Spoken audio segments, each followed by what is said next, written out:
Due to the graphic nature of this haunted place, listener discretion is advised. This episode includes descriptions of child death and graphic injury. We advise extreme caution for children under 13.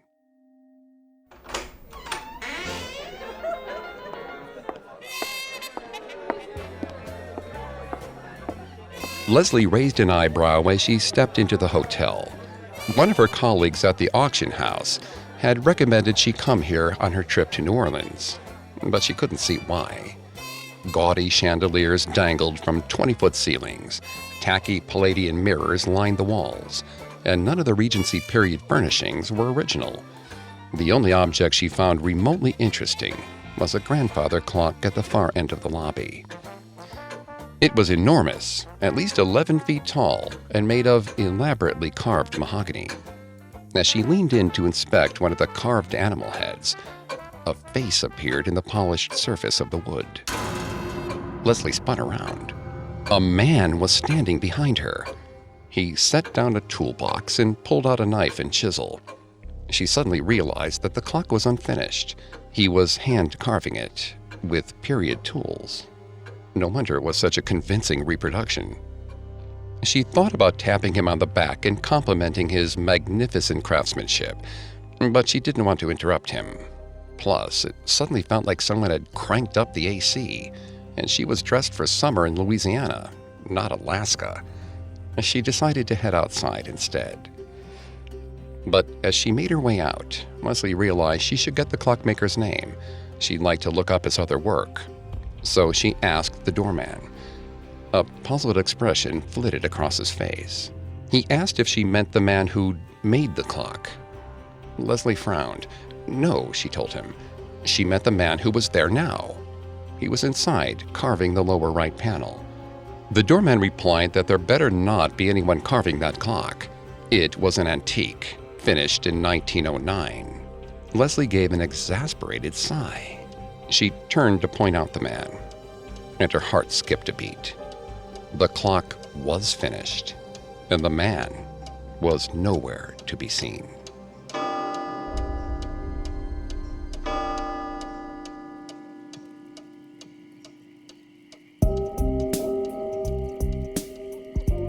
Welcome to Haunted Places, a Spotify original from Parcast. I'm Greg Polson. Every Thursday, I take you to the scariest, eeriest, most haunted, real places on Earth. You can find all episodes of Haunted Places for free on Spotify. And every Tuesday, make sure to check out Urban Legends. These special episodes of Haunted Places are available exclusively on Spotify. This week, join me on a supernatural journey to the Hotel Monteleone, a luxury hotel in the middle of New Orleans' historic French Quarter, and discover why, to this day, it's haunted. Coming up, we'll check into the Hotel Monteleone.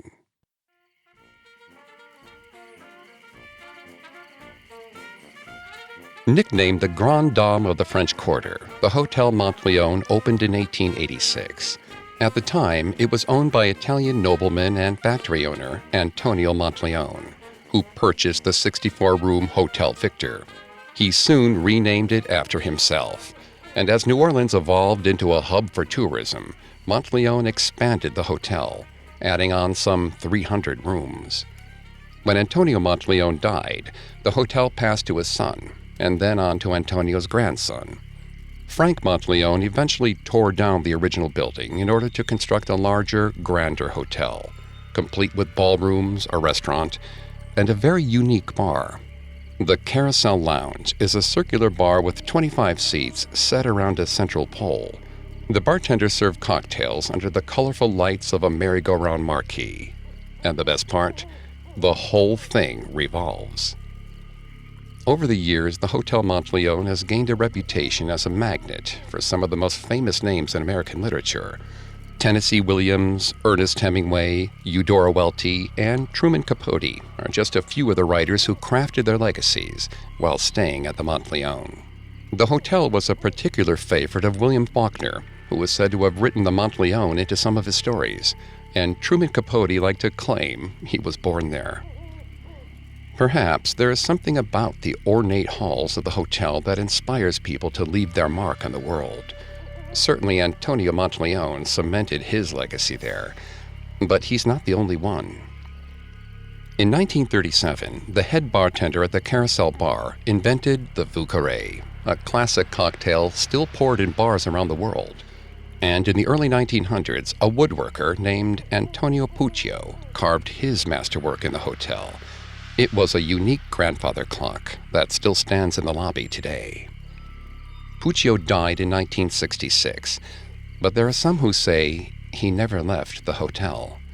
Visitors claim to have seen him in the lobby, still hard at work, eternally in the process of perfecting his masterpiece. Perhaps that's the dark side of being driven to create something great. There are some people who can never learn to let go.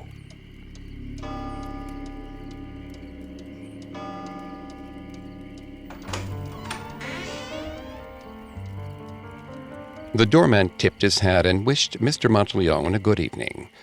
Antonio frowned. The doorman was wearing a white shirt with short sleeves and an odd seam up the front. That was not the uniform he'd chosen. The one he'd picked was green velvet with a white necktie and gold epaulets. Someone had ordered new uniforms for the doorman, and Antonio had a feeling he knew who it was, his son-in-law James. It had been a little over a year since Antonio had his accident. A storm had whirled in out of nowhere, and he'd slipped while trying to lock up the hotel. He'd been out of commission for 3 weeks and had expected everything to fall apart without him. To his surprise, James had done all right, but he had taken it upon himself to make a few changes. Ever since James stepped in, Antonio's wife and daughter had urged Antonio to take some time off. They pointed out how smoothly James was handling the business and insisted it was fine for him to step away, for just a while. Antonio's wife wanted them to visit his childhood home in Sicily, and his daughter Stella took every opportunity to remind him of how he'd always said they'd show her Europe when he had the time. Antonio knew she meant well. They all did, but she didn't understand. Running the hotel was more than just a job for him. He had made this place his life's work. His hand was in every detail, from the marble pillars in the lobby to the gold fringe on the doorman's epaulets. A maid polishing the windows of the restaurant waved to him. Antonio beamed. He loved his staff, another reason to continue working. But as Antonio returned her greeting, he noticed that the restaurant doors were closed. He had told the maitre d' 1,000 times that the doors were to remain open. It made the place seem more welcoming. Antonio motioned to a nearby maintenance man and asked him to prop open the doors. This was exactly the reason why he couldn't take a vacation to Europe. It was the little details that had made his hotel a success. He certainly wasn't going to stop managing things just because he was getting a little long in the tooth. Antonio heard the brassy sound of a jazz band start up from the other side of the hotel. He glanced at the grandfather clock near reception. It was nearly 10:30. He told James that bands at the Palm Court should be off the stage by 10. Otherwise, they would wake the guests. This wasn't some Storyville saloon. It was a respectable hotel.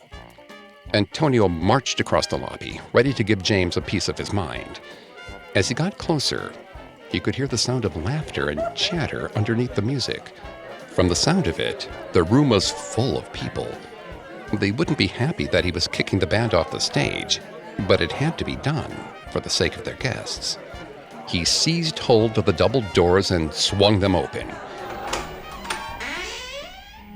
Suddenly, there was complete silence. Antonio looked around the darkened room in astonishment. There was no one there. As he made his way through the sea of white tablecloths, his whole body chilled. And when he reached the stage, the door slammed shut behind him. He froze, suddenly terrified that someone had locked him inside. His childhood in Sicily immediately made him think of the mafia. The American mob was not so scary in comparison, but there had been threats to his success before. Maybe someone was finally making good on one. Antonio turned around and breathed a sigh of relief. The doors were still open, just as he'd left them. Antonio strode back into the lobby and spotted what had made the sound. Someone had shut the doors to the restaurant again. He sighed in frustration. As he started back to open the doors himself, Antonio noticed yet another unwelcome change. But rather than making him angry, this one made him exceptionally uneasy. Hanging above the entrance was a large portrait of himself. He recognized it, of course, but it belonged above the fireplace in his own home, not here. Antonio took a step closer. There was an odd, tightening sensation in his chest. Who would have done this? It wasn't a good look for him to hang a portrait of himself in his own hotel. Plus, he'd never even liked that painting. It was his wife's idea to have it commissioned. She always said she would hang it in the hotel someday in the future, someday when he was gone. Antonio leaned in to look at the little plaque below the painting. It read, Antonio Monteleone, 1855 to 1913. Antonio took a step back. Suddenly, the room was spinning. He stumbled toward the hotel's front door and froze in horror. When he went outside, everything looked different. Suddenly, something rushed past him. It looked a little like an automobile, but not the kind of automobile he knew. Antonio shook his head as a dense fog seemed to cloud his mind. He was trying to remember the last time he'd seen his wife. How long had it been since his accident? The world began to spin again. He needed to sit down. Antonio walked back into the hotel, and the doorman wished him a good evening. Again, Antonio noticed his short sleeves and the odd seam up the front of his shirt. Antonio knew someone had ordered new uniforms for the doorman, but it was well beyond 1913, and he had no idea who it was.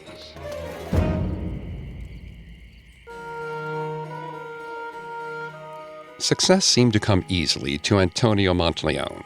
The son of Sicilian nobility, he moved to America around 1880, and within 6 years, he was running one of the most respected hotels in all of New Orleans. Monteleone's life story was one of Gilded Age excess, and the Hotel Monteleone was his life's work.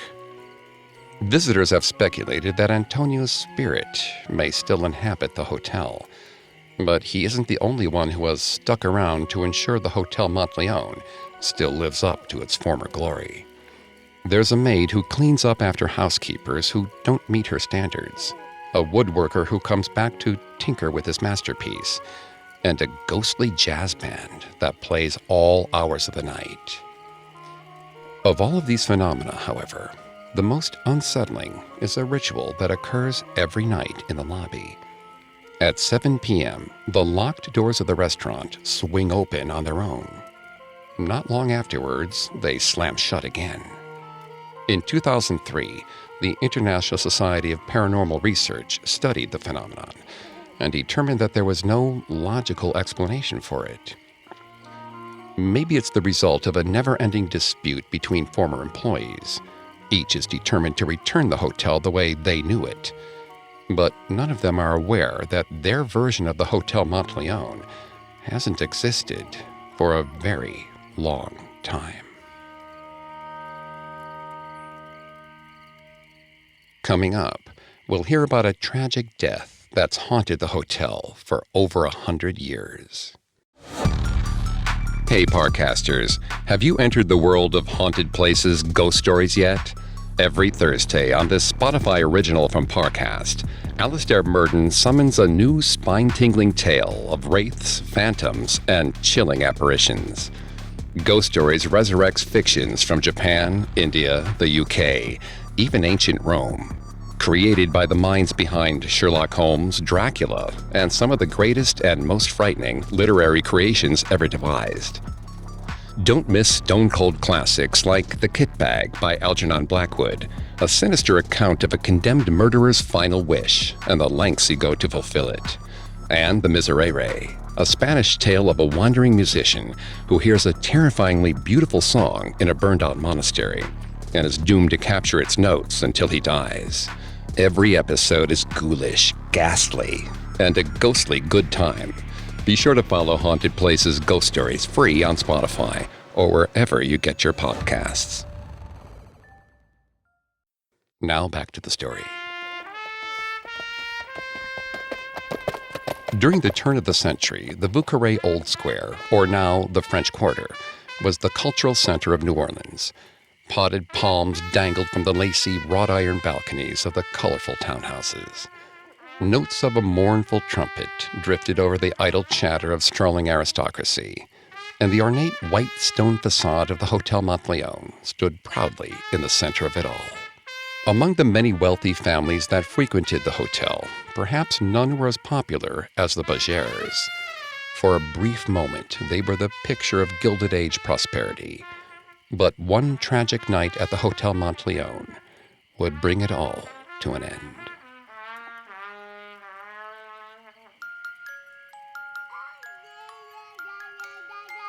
Josephine sat with her son on a chaise in the corner of the hotel suite, holding a picture book. She pointed to an image of a black cat and asked Maurice if he knew what it was. Maurice smiled and reached for one of her dangling earrings. Josephine directed his chubby little hands back down to the page and pointed to a picture of a dog.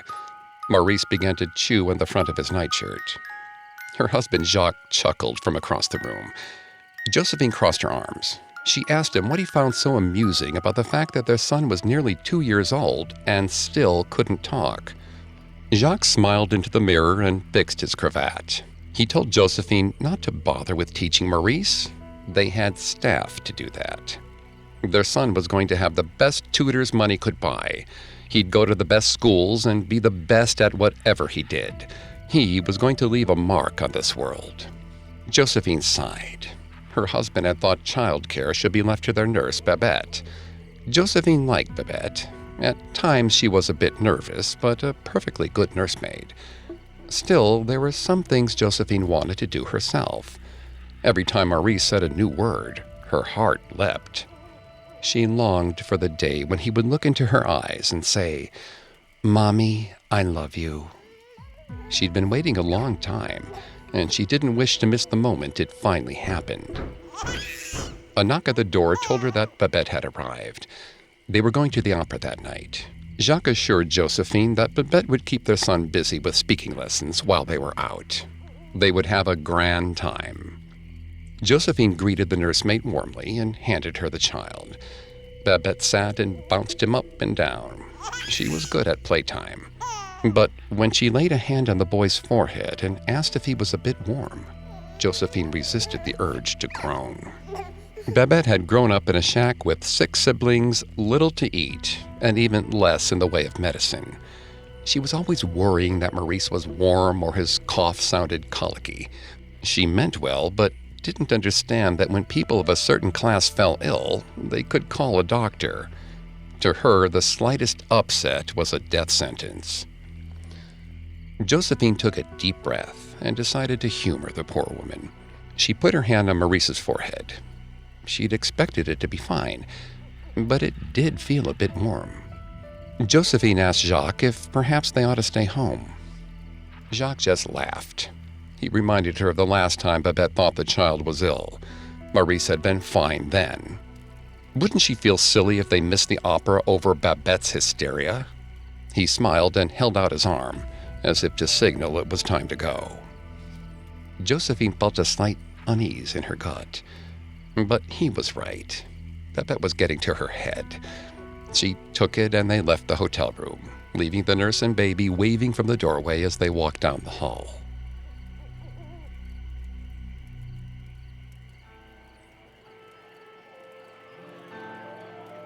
After a leisurely dinner at Café Antoine, Jacques and Josephine arrived at the opera, just in time for the overture. They took their usual seats in the box, and the lights began to dim. Jacques and Josephine attended the opera regularly during the summer season. Usually, Josephine thoroughly enjoyed it, but tonight, she couldn't seem to focus on the performance. It was probably just Babette's nervousness rubbing off on her, but she was a touch worried about Maurice. He had felt a bit hot, and hadn't she read in the paper about an outbreak of yellow fever? As her anxiety grew, Josephine began to sweat and shiver. She almost felt like she was sick herself. When the third act drew to a close, Josephine decided to get some air. She stepped out into the hallway expecting to be alone, but instead, she was greeted by a porter wearing the green and gold uniform of the Hotel Monteleone. Her heart sank. She knew immediately that something was wrong with her baby. She turned back to the balcony and pulled her husband out into the hallway. The couple listened in shock as the porter informed them that Maurice had fallen gravely ill. Jacques asked incredulously if it was really so bad that they would have to leave the opera. The porter replied that a doctor had been called. He wasn't sure if the child would make it through the night. Josephine's stomach lurched. Her eyes filled with tears. Jacques gave a derisive snort. He still believed it was probably just Babette overreacting, that she had gotten the doctor carried away as well. But Josephine begged him to take her home. If Maurice was fine, they could be back before the final act. But she had to see her baby. Jacques pressed his lips together. He told the porter to fetch their carriage. When the couple left the theater, their carriage was waiting for them, but its driver was nowhere in sight. The porter ran up from the street. In between gasping breaths, he told them that he'd looked everywhere, but he couldn't find their driver. If they could give him a few minutes, he might be able to find them a replacement. Josephine tugged on her husband's arm and asked if he couldn't drive it himself. Jacques sneered. They hired a driver for a reason, he said.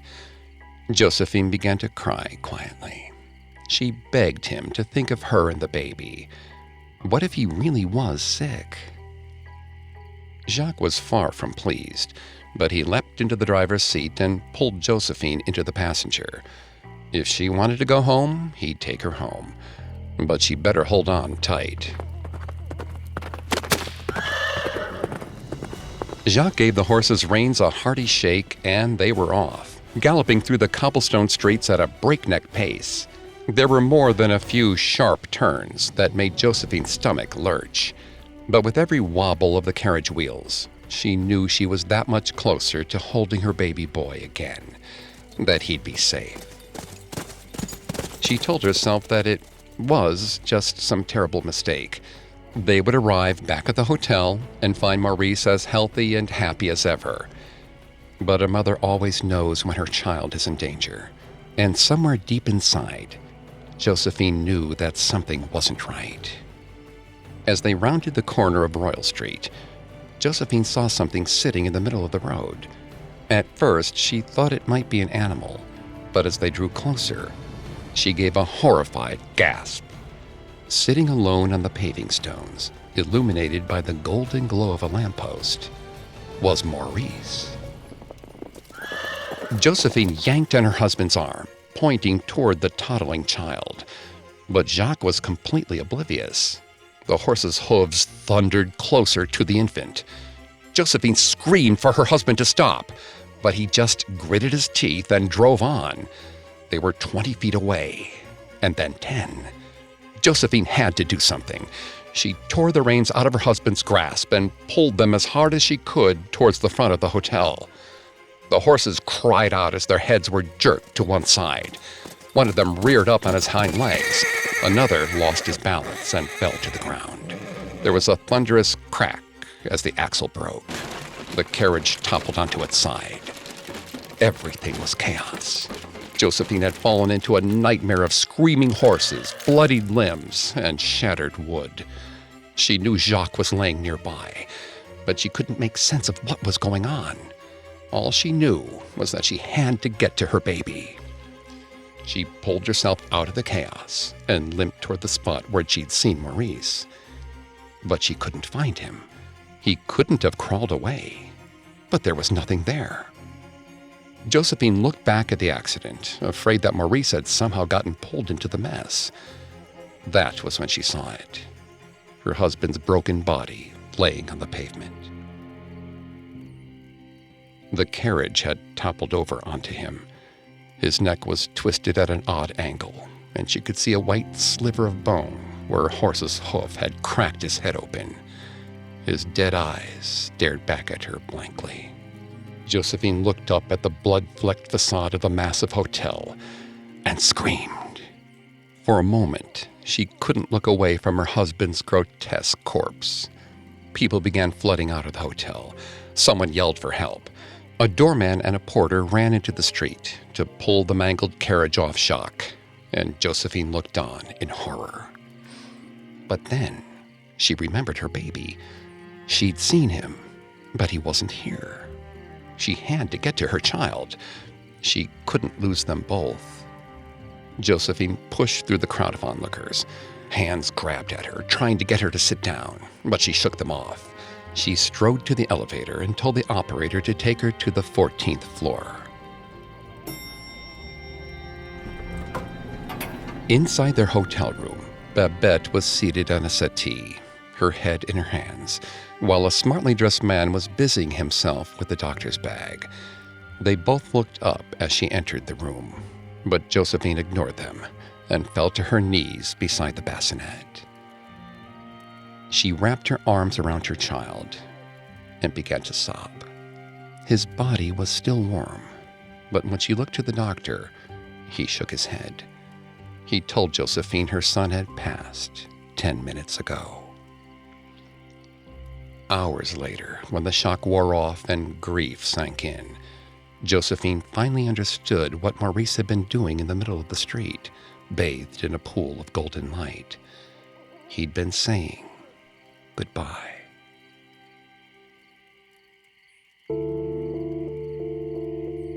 Jacques and Josephine Berger were a wealthy couple known to frequent the Hotel Monteleone with their 2-year-old son, Maurice. The story goes that one night, the couple left their child with a nanny in order to attend the opera. It's still unknown whether they were informed of the child's illness, but on their way home, there was an accident, and Jacques Berger was crushed by a carriage. When Josephine returned to her room, she found her young son had contracted yellow fever and was on the brink of death. He died soon after. It is said that Josephine returned to the hotel many times throughout her life. She was desperate to see some sign of her son, some indication that his soul might live on. After many years, she finally got her wish. Maurice appeared to her in the very room where he died. He told his mother he loved her and he was doing fine. Coming up, the spirit of the dead child returns. Now back to the story. Though ghosts can be found all over the Hotel Monteleone, it would seem that they are particularly drawn to the hotel's 14th floor. Like many old buildings, the Hotel Monteleone chose to label its 13th floor as the 14th. But of course, there are some who believe that renaming a floor is not enough to keep misfortune at bay. And though the number itself might seem perfectly safe, horrible things still linger there.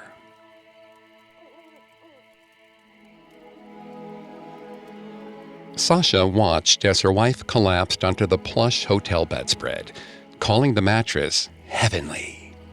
When they'd first started dating, she'd found Katie's childlike enthusiasm endearing. Now, it was just exhausting.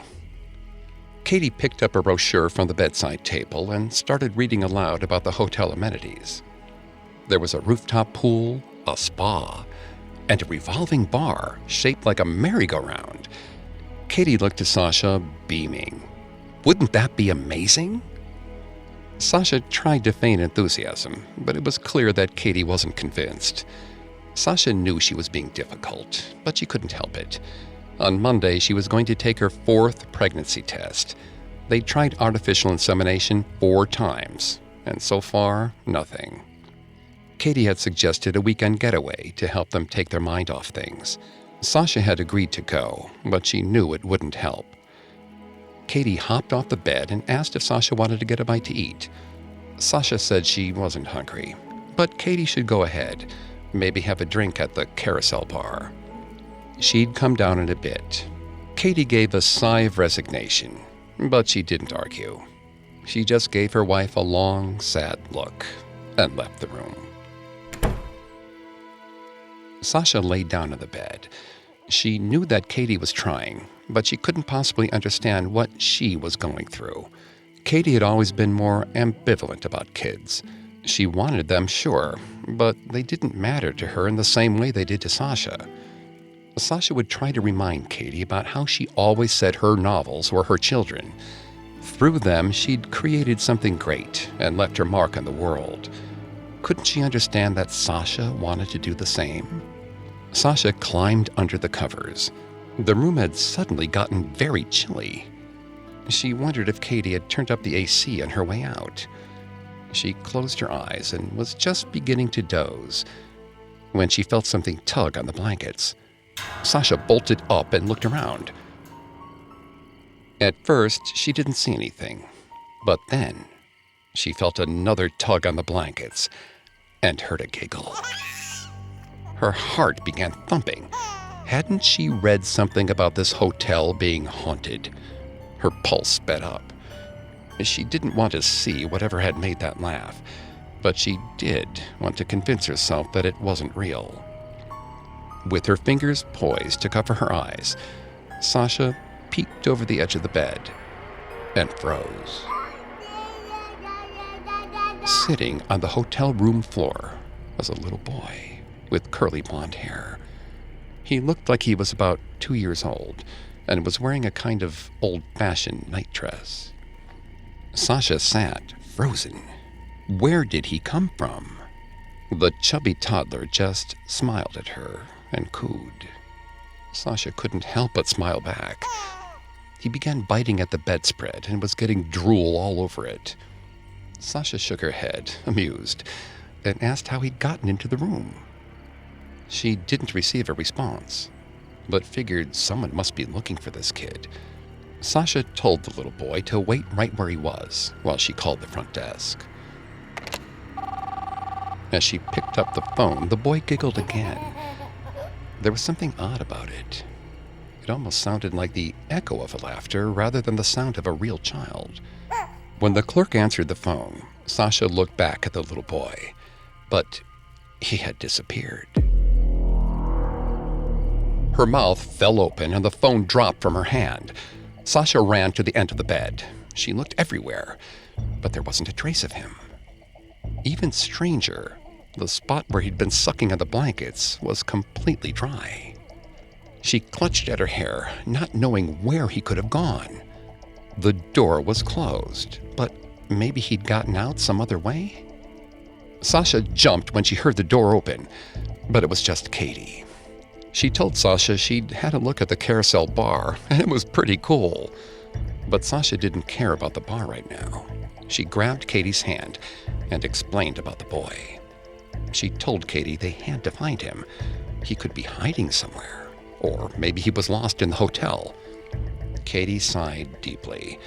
She took a seat on the bed and took Sasha's hand. She asked if Sasha was sure she'd seen a child. Sasha narrowed her eyes. Katie asked if maybe the child was a dream, or even a figment of the imagination. She asked if maybe Sasha had wanted a child so badly she'd invented one. Sasha pulled her hand away, her face flushed. She said she needed to take some time alone. Katie immediately tried to apologize, but Sasha stood up. She strode out of the room, slamming the door behind her. Sasha ran to the elevator and hit the lobby button repeatedly. She was angry, but when her breath calmed, all she could think was if Katie was right. Was she really crazy? Whatever it was, she needed to get out of here. The elevator arrived and Sasha rushed inside. As it began to move, she paced back and forth. But when Sasha heard the elevator doors open, she was surprised to find she wasn't in the lobby. She had actually gone up. She was on the 14th floor. Well, really the 13th floor, but it was labeled the 14th. Sasha pressed the door close button, but nothing happened. So she pressed the button for the lobby. But still, the doors remained open. With no other choice but to find the stairs, she stepped out of the elevator. Everything about this hallway was the same as the one she'd just come from, but it seemed different somehow. The lights on the 9th floor were warm and yellow, but here, the light had a dim gray tinge to it, almost coloring the hallway in black and white. As Sasha ventured down the hall, she suddenly felt chilled to the bone. It was the same penetrating cold she felt back at the room. Then she heard a sound that made her heart nearly stop. It was the sound of children laughing. Sasha froze as two little girls emerged from around the corner. They had dark hair braided into short pigtails, and both wore old-fashioned pinafores.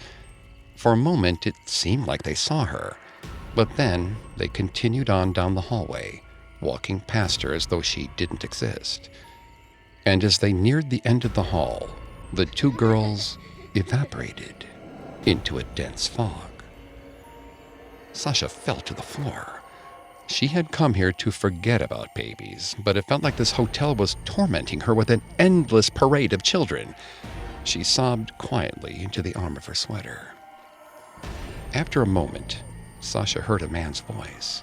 She looked up to see a well-dressed older gentleman with a cane standing in front of her. Sasha didn't know how he'd approached without her hearing him. He extended a handkerchief and asked why she was crying. Sasha didn't know what to say, so she decided to tell the truth. She was worried that she might never have a child. The man smiled and helped her up. He asked Sasha to take a walk with him, and because she couldn't think of a reason not to, she did. The man told her he'd had 4 children, 3 boys and a girl. He'd loved them, but he hadn't spent very much time with them. This hotel had been his child. He'd worked here all his life because he thought if he could make this hotel great, that would be his legacy. As they approached the elevator, Sasha noticed the man's clothing. His suit was beautiful, but incredibly outdated. She wondered how old he was. The man pressed the button for the elevator and frowned. He said he didn't know who redesigned the buttons, but he disapproved. As the elevator doors opened and they walked inside, the man turned and gave her a wistful smile. He told her that he hadn't seen his children in a long time, but over the years he had learned an important lesson. Having a family isn't about how we'll be remembered in the future. It's about how we enjoy the present. He told her if she needed anything, his name was Antonio. He hoped she would enjoy the rest of her stay at his hotel. Sasha thanked him and exited onto her floor, suddenly realizing she felt much warmer. Maybe she was up for a trip to the Carousel Bar. She could apologize to Katie and they could enjoy a night out on the town. Sasha brightened as she knocked on the room door, telling Katie she was sorry. Maybe this trip wouldn't be so bad, after all.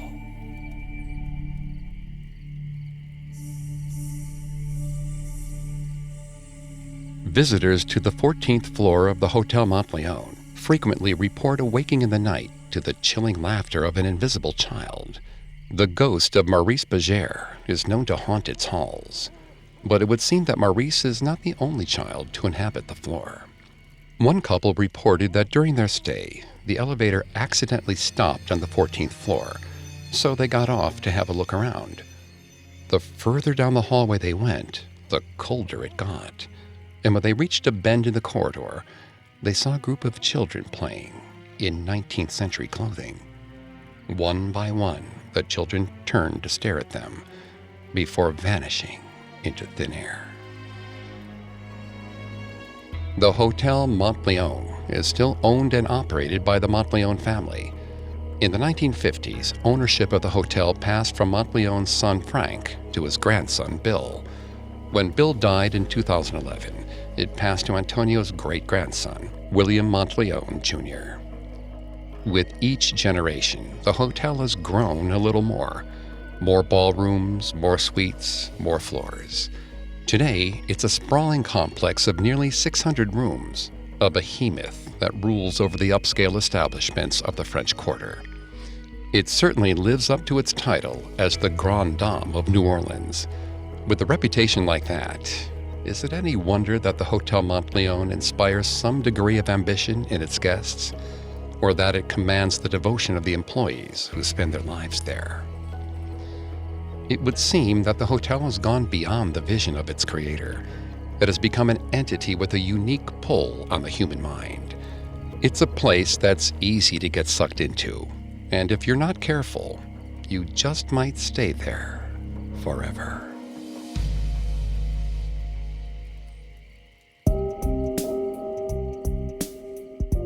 Thanks again for tuning into Haunted Places. We'll be back on Thursday with a new episode. And don't forget to come back on Tuesday for our Urban Legends series, available only on Spotify. You can find more episodes of Haunted Places and all other originals from Parcast for free on Spotify. I'll see you next time. Haunted Places is a Spotify original from Parcast. Executive producers include Max and Ron Cutler. Sound design by Kenny Hobbs, with production assistance by Ron Shapiro, Carly Madden, and Aaron Larson.